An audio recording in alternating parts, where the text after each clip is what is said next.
prominent in Greenfield Village.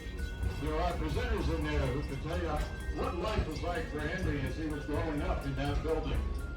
Just across the street from it, from the front of it, is Ford Motor Company, and behind is where the Model T voting drive is. If you keep looking to your left as we pass the farmhouse, you'll be looking down Main Street. Along Main Street, we have Mrs. Cohen's millinery shop from down in Detroit.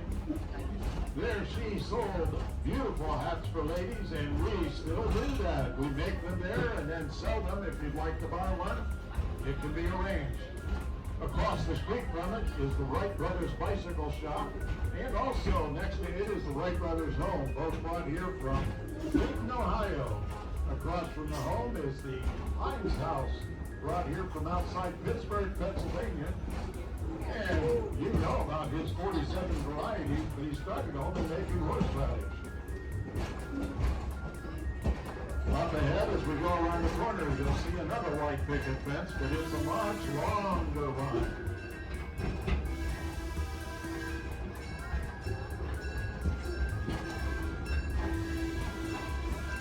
Inside this picket fence, brought in here, had it rebuilt as it was originally, as a gift to his wife, because she loved that area that it was in when they went to England for a visit. We'll be pulling up here and passing Susquehanna Station.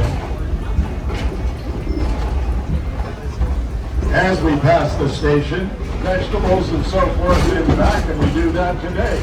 They also cook themselves a meal today. And the folks in there would be glad to talk to you about what life was like for those colonial parents that lived there during the Revolutionary War and after it.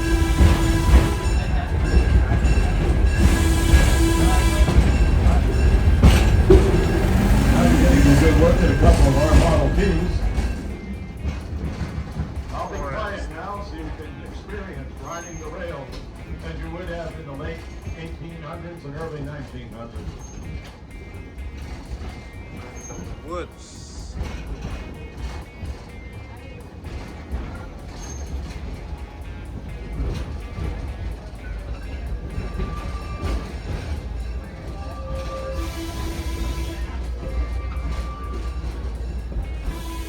The open frame building, that used to be the Detroit Central Marketplace.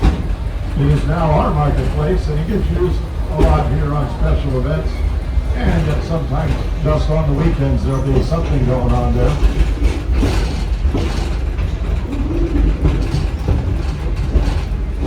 There's Sue. Hello, Sue. The building on the head on the left, the big one, is our roundhouse we use here.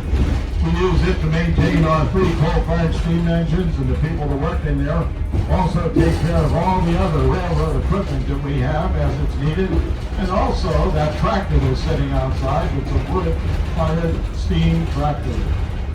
There are presenters inside the roundhouse today who can tell you about activities that go on there and how they happen.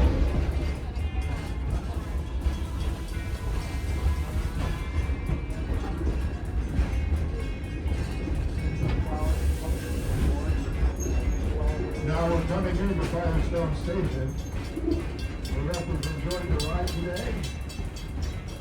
And if you do wish to deboard, you'll be deboarding on the right-hand side here.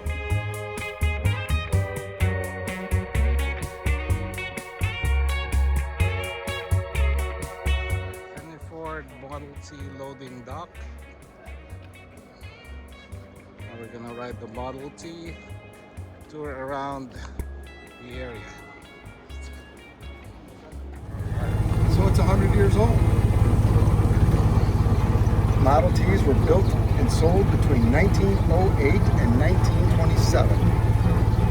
In that period of time, over 15 million Model Ts were built.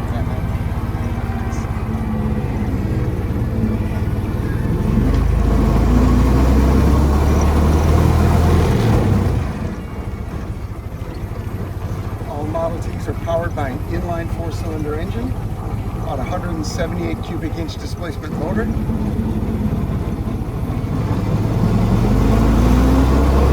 It develops a whopping 20 horsepower. Nice. So if you have a garden tractor, your garden tractor probably has more horsepower than does this Model T. We did the train ride and everything. Okay. Okay. Probably too hot to really roam around and stuff. This is the 50 of those on a plantation near Savannah, Georgia. Okay. It's the birthplace of Mr. Burbank, the pioneer in seed and seed development, and he developed the russet potato.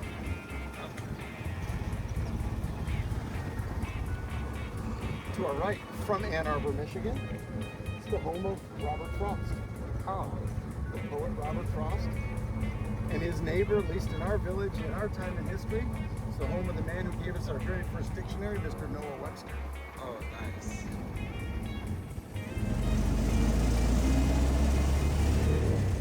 And here in that little hollow is a plantation home in the Tidewater area of Maryland. It is the Susquehanna plantation.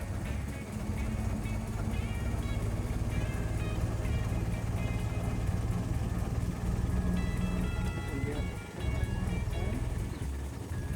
And then from Massachusetts, we have Reno and the Daggett farmhouse, circa 1760. In there today, as usual, there are women who do clothing demonstrations on either comparing the medium or hard.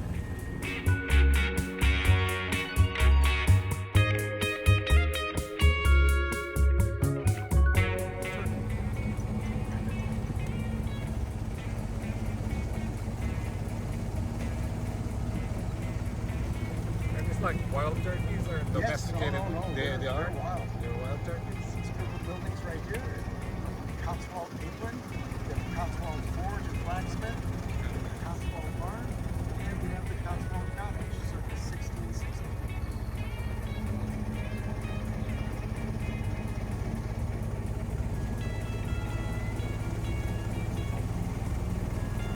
And this is the Giddings home.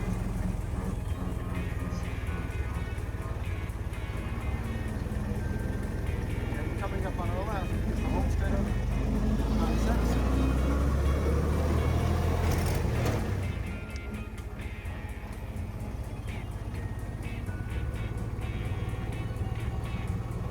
So we just bought a couple hundred acres in my hometown of Dearborn, Michigan. And I want to create a living history museum. He said, Tom, I want your building, your lab to be the very first building they put into my new village. Well, so this is a reproduction right here. That is a reproduction Mango Park Lab. Even though it's a reproduction, many of the artifacts inside are original. Original.